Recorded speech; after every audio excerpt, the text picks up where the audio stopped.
keesi bari'a Waaqayyo siif ta'a mari'a Galmeen keesi filiidha nama Dhimmaan keessirra naqama Gatiin kee dachaa si kennama Indarba rakkinni kee kuni indarba Indarba boo'ichi kee kuni indarba Waaqayyo ilaale si arga Indarba rakkinni kee kuni indarba Indarba boo'ichi kee kuni indarba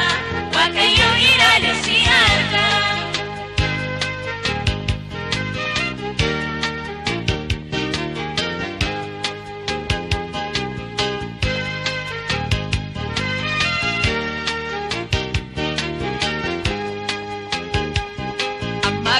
Turten gamada Waaqayyo waan gaarii si yaada Waaqayyo oli si ilaala Inni boora'ee si jalaala Abbaan kee siif godha waan haaraa Indarba rakkinni kee kuni indarba Indarba boo'ichi kee kuni indarba Waaqayyo ilaale si arga Indarba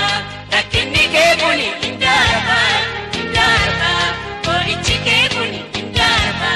Waaqayyo ilaale si arga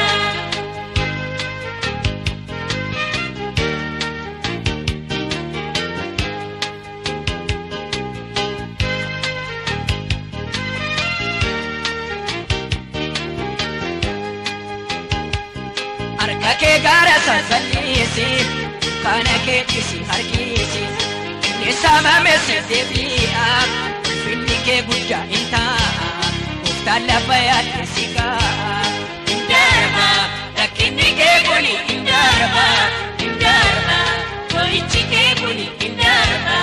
Waaqayyo ilaale si arga Indarba rakkinni kee kuni indarba Indarba boo'ichi kee kuni indarba Waaqayyo ilaale si arga